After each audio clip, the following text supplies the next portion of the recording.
Մենք իրականության մեջ պատրաստել ենք մեկ զեկույց, որը ասուլիսից հետո նաև ձեզ հասանելի կտրամադրենք և կդարձնենք, և այս զեկույցի աշխատանքի պատրաստման փուլում մասնակցել են բազմաթիվ մասնագետներ և բոլորը իրենց մասով իրենց մտածողությունը և մտահոգությունները փորձել են արտահայտել, որպեսզի լինենք ամփոփ, կարող ենք բաժանել ընդհանուր զեկույցը այդ հատվածով մտահոգությունների երկու մասի, նախ կառուցապատման գործընթացների և իրավակարգավորումների, ինչպես նաև օրենսդրական դաշտի խնդիրներ, որոնք որ նկատում ենք, և մյուսը դա կլինի արդեն անմիջապես նախագծի լուծումները, որոնք որ բխել են կարծես մեկը մյուսից հերթականության։ Տեսեք, մենք գործ ունենք հանրապետական նշանակության հուշարձանի հետ։ Դա մեր երկրում ամենաբարձր կարգավիճակ ունեցող հուշարձանն է, որը իր հանդեպ ունի նաև իր յուրահատուկ մոտեցումների ցանկը, նաև օրենսդրական դաշտում։ Մենք նախևառաջ ունենք կառավարության գործադիրը հաստատել է կարգեր, ըստ որոնց հուշարձանը դասվում է ունի իր ցուցիչը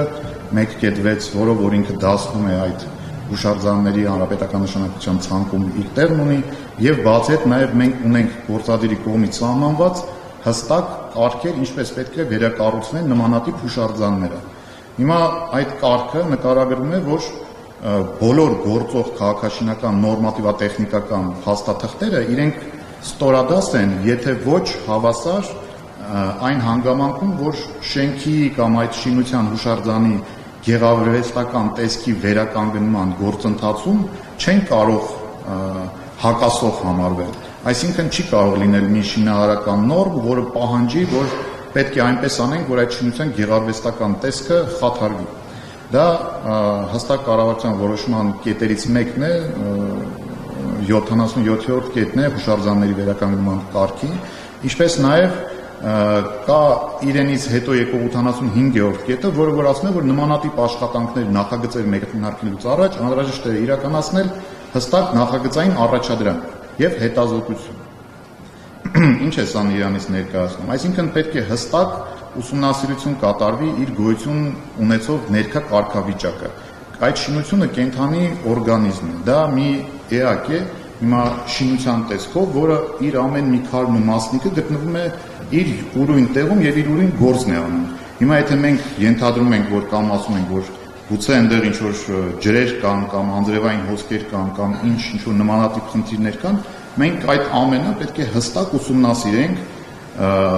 ոչ կործանարար մեթոդներով ուսումնասիրենք, այսինքն պետք է զոնդավորենք, սկանավորենք, ուլտրաձայնային միջոցներով գործողություններ կատարենք և այդ նոր ու այդ ուսումնասիրության հիման վրա փորձենք հասկանանք իր հիմնային խնդիրները որոնք են և ինչպիսի առաջադրանք պետք է տանք նախագծողին, որպեսզի ինքը կարողանա հստակ այդ խնդիրները լուծել։ Այս նախագծային փաթեթում, որը որ մեր ձեռքի տակ է հայտնվել, մենք տեսնում ենք, որ կամ առնվազն այդ աշխատանքը չի արվել, կամ չի արտացոլվել ընդհանրապես այդ առաջադրն այդ նախագծում, և ըստ էության ստացվում է, որ մենք անիմացության մեջ խարխափում ենք, պարզապես ինչ-որ լուծումներ ենք անում, ընդ որում կործանարար սկզբունքներով, ապա մոնտաժում ենք, քանդում ենք այդ ամենը, տեսնենք ինչը տակը գտնվում թե ոչ, հետո ինչ-որ գործողություններ ունենք։ Դա լիովին անթույլատրելի մոտեցում է և դա նաև հակասում է ICOMO-ի, դա միջազգային կազմակերպություն է, որը ուսումնասիրում է և ձևավորում է մոտեցումներ 20-րդ դարի հուշարձանների պահպանության հարցերում։ Քանի որ 20-րդ դարը նաև նոր նյութերի ի հայտ գալու ժամանակաշրջան էր, այստեղ այս դարաշրջանին պատկանող հուշարձանները նաև ունեն իրենց ուրույն մոտեցումները պահպանության, ինչպես պետք է արվեն, օրինակ բետոնի, ապակու և այլ։ Հիմա այս ICOMO-ի միջազգային այդ ժառանգության պահպանության մոտեցումները նաև ընդունված են նախնական զեկույցով նաև Հայաստանի Հանրապետության կողմից և իրենք համամարտկային բարոյական շատ բոլոր մասնագետների կողմից կարծում եմ ընդունելի մոտեցումներ են։ Եվ դրանցից առաջինը օրինակ գիտելիքի ձևավորման փուլն է, որտեղ որ հստակ պետք է ուսումնասիրություններ կատարել, որ գիտելիք ձևավորել շինության վերաբերյալ, ապա նոր գործողություններ կատարել հիմնվելով այդ գիտելիքի վրա։ Երկրորդը դա իսկության հարգումն է, այսինքն շինության իր հստակ ձևի, իր ոճի, իր քարի, նյութի պահպանության խնդիրն է։ Այսինքն մենք չենք կարող այդ հուշարձանին վերաբերվել որպես շարքային մի շինություն, օրինակ ինչ-որ մի հատ շենք։ Չենք կարող գնալ բոլոր քարերը պոկենք իր վրայից, իր տեղ ուրիշ բան կցնենք, ասենք սա է ձեր հուշարձանը։ Չէ, դա հուշարձանի վերանորոգում, վերակառուցում չի, դա պահպանություն չի, դա ինչ-որ այլ գործընթաց է եւ որը նման է ընդհանրապես կամ բնորոշ է լրիվ այլ ինչ-որ շինությունների, տիպային, ոչ նման եզակի ունիկալ շինությունների։ Եվ երրորդ մոտեցումը օրինակ ICOMO-ի դա նվազագույն ներգործությունն է, միջամտությունն է, այսինքն մենք պետք է ուսումնասիրեինք, գիտելիք ձևավորեինք, հստակ ախտորոշեինք, որ հատվածներում մենք ինչ խնդիրներ ունենք եւ տեղային այդ միջամտությունները կատարեինք, այլ ոչ այդպիսի մեծածավալ շինարարական ապամոնտաժման աշխատանքներ մեկնարկեինք։ Ինչպես Տիկին Թարխյանը ներկայացրեց, այդ քարերի, մեծածավալ քարերի եւ այդ բետոնե միջուկի միասնությունը դա էր կազմում հուշարձանի գաղափարային եւ նյութական իսկությունը։ Հիմա երբ որ մենք առանձնացնում ենք այդ մեծածավալ քարերը, որոնք ըստ էության միդից շարվածքի տեսք ունեին այդ ամբողջ համալիրի մեջ, դա պարզապես փոկում ենք եւ ասում ենք դրա տեղը դնում ենք երեսապատում, ստացվում է, որ մենք ունենք մի հուշարձան, որը մի սկզբունքով էր արած, մի տեխնոլոգիայով էր արված, մի տեսք ուներ, դա ամբողջովին փոխարինում ենք, սարքում ենք բետոնե միջուկով, ինչ որ աբլիցովկայով, հա, կներկայացնենք երեսապատման, ինչ որ բարակ շերտերով, քայլերով մի բան։ Դա լիովին այլ շինություն է, ինչը խաթարում է հեղինակի միտքը, հեղինակությունը իր ստեղծագործության հանդեպ իր ունեցած հեղինակային իրավունքով սահմանված չափորոշիչները եւ օրենքի պահանջները։ Հիմա այդտեղ էլ ենք մենք խնդիրներ տեսնում, որ հեղինակային նաև իրավունքներն են խախտվել Արթուր Թարխյանի եւ իր ժառանգների նմանատիպ գործողության մեջ։ Մենք նաև խնդիր ենք տեսնում տեղական ինքնակառավարման մարմինների կողմից տրված նախագծման թույլտվության, ճարտարապետահատակագծային առաջադրանքի եւ իրականացված նախագծի միջեւ։ Տեսեք, թիմ մարմինները իրենց տվել են թույլտվություն իրականացնել ամրակայման, վերանորոգման աշխատանքներ։ Հիմա իրենք իրականացնում են վերակառուցման աշխատանքներ։ Մեր կառուցապատման գործընթացները եւ մեր օրենսդրական դաշտը, ինչպես նաեւ գործադիրի կողմից ընդունված բոլոր իրավական ակտերը հստակ տարանջատում են վերանորոգումը վերակառուցումից, այսինքն ռեմոնտ, հա, եւ ռեկոնստրուկցիա, լրիվ տարբեր բաներ են։ Հիմա իրենք ստացել են տեղական ինքնակառավարման մարմինների կողմից թույլտվություն անել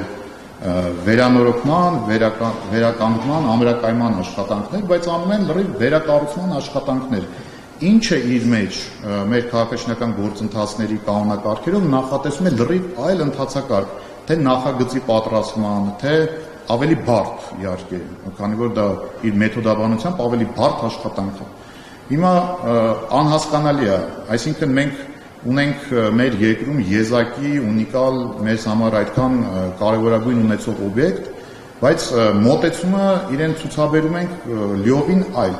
Միթե անհնար է այդ նվազագույն շեմը, որը որ նորմատիվատեխնիկական փաստաթղթերով ամրագրված է, ինչեր պետք է անել,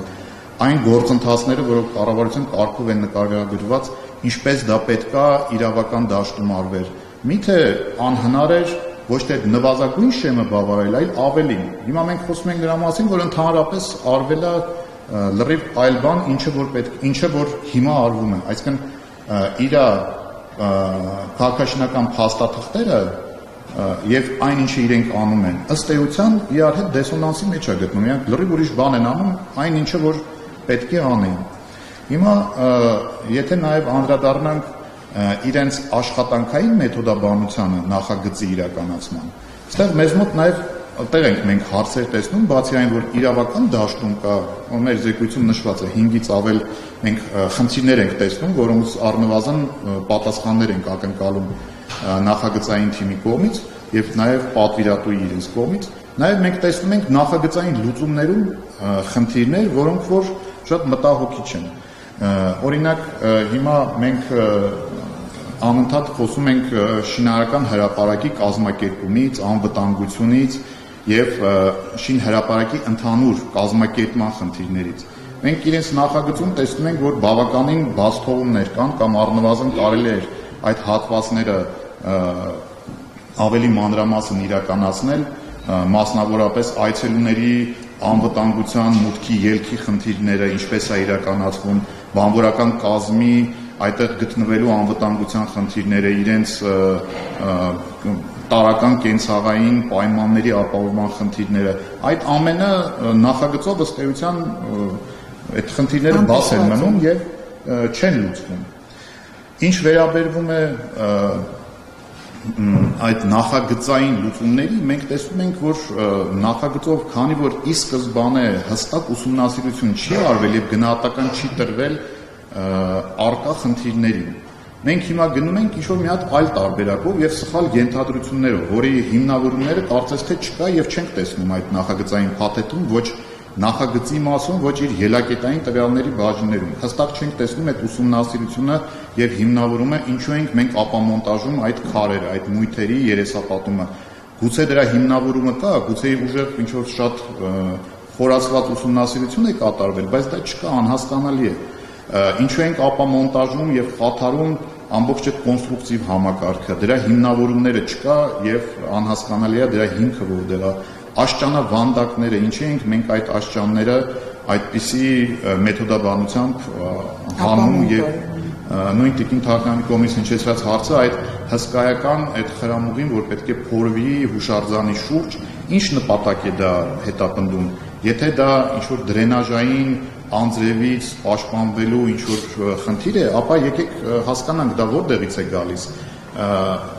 Եթե իրենք ուսումնասիրություն կատարած լինեին հենց անմիջապես հուշարձանի նախագծի ելակետային տվյալները, կտեսնեին, որ եղել է ժամանակին հստակ գեոլոգիական եւ մնացած ուսումնասիրությունները, որոնք որ բացահայտել են, որ սարի բլրին գրունտային ջրեր չկա, այդտեղ ու տրամաբանությունն էլ ասում, որ սարի գլխին ջուր չի լինում, ինչ ուրիշ տեղ է դա լինում, հովտում եւ այլ, որ մոտակա ջուրի աղբյուրը Հրազդանի կիրճով հոսող գետի մակարդակում է գտնվում 250 մետր ներքև այդ գետից։ Հիմա մենք այդ դեպքում ինչ ջրերի մասին ենք խոսում, այսինքն գուցե դա մակերևույթային ջրեր են, որոնք որ հավաքվել են, բայց եթե դա այդպես է, նախագծով արդեն իսկ հստակ լուծումներ տրված էր այդ ջրերը ինչպես պետք է հեռացվեին եւ մաքրվեին։ Գուցե ինչ-որ այլ ջրեր են, որը սիզամարգերի օրինակ գազոնի ինչ-որ ջրելու, ինչ-որ այլ ջրեր են, այդ ամեն ինչի պատասխանը չկա եւ դրա տեղը կա մի հատ ինչ-որ մեթոդաբանություն, որ եկեք հուշարձանի շուրջ փորենք 3.5 մետր լայնությամբ եւ գրեթե 4 մետր խորությամբ մի հատ խրամուղի, այնտեղ տեղադրենք դրենաժ եւ ըստ էության մենք չգիտենք, գուցե երբևից այնտեղ ջուր չի հասել, բայց մենք հիմա որոշել ենք մեր ենթադրություններով, ասում ենք, եկեք ջուրը տանենք, հասնենք այնտեղ այդ հիմքում, հետո ջրին ասենք, այ դու պետքա գնաս այդ դրենաժի խողովակը գտնես, այդտեղով հոսես։ Հիմա այդ ամբողջ այդ լուծումները արդյոք իրենք շինությունը կամ շինության համար դրական ազդեցությունն են, թե հակառակը բացասական։ Այս ամենը ըստ էության բացակայում է եւ ստացվում է, որ մենք ունենք մի իրավիճակ, որ մենք գործողություններ ենք անում պարզապես խախապելով անիմացության մեջ։ Հիմա մենք ճարտարապետական հանրությունը ինձ շատ լավ կհասկանա, մենք մեր ստեղծագործություններին շինություններին, որի վրա մենք աշխատում ենք, մենք կյանք ու հոգի ենք դնում եւ դա համարում ենք ինչ որտեղ մեր հոգեզավակը եւ նույնպես նմանատիպ վերաբերմունք ենք պահանջում մնացածից, այսինքն նաեւ գնում ենք շինհրապարակում, հսկում ենք, խնդրում ենք, որ ճշգրիտ լինի, որակով լինի եւ այլ եւ իր հետագա կյանքի ընթացքում կարծես անտեսանելի մի թելով կապված ենք այդ շինության հետ։ Հիմա դա կարծես մեր հարազատն է։ Հիմա ստացվում է, որ մենք մեր հարազատի մասին ախտորոշում չանելով, օրինակ ինչ որ մեկը իր հարազատին կամ մտերիմին կթողեր բուժում նշանակին, ընդհանրապես չախտորոշելով ինքը ինչ խնդիր ունի։ Հիմա մենք այդպեսի մոտեցում ենք որդեգրել, անում ենք գործողություններ, որը որ չգիտենք, իրեն օգտակար է ընդհանրապես թե ոչ։ Եվ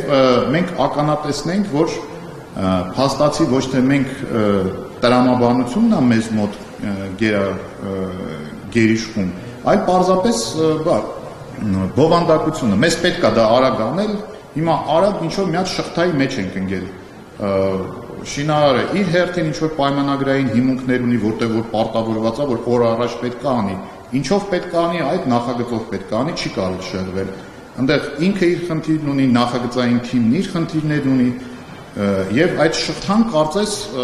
կանգ չի առնում։ Մենք տեսնում ենք, որ ահազանգում ենք մի քանի անգամ, ասում ենք, որ բարձրաձայնում ենք այդ խնդիրը, որ կա նմանատիպ բովանդակային խնդիր, անհրաժեշտ է դադար տալ եւ ուսումնասիրել։ Բայց կարծես այդ գործընթացը գնում է եւ հիմա մեր զեկույցի նաեւ հիմնական հատվածը այն է, որ տեղեկացնենք հետագա փուլերով մենք որտեղ ենք հայտնվելու, ինչը իհարկե շատ մտահոգիչ է։ Մի մոռացեք հետևել մեզ Facebook-ում, ինչպես նաև բաժանորդագրվել մեր YouTube-յան ալիքին։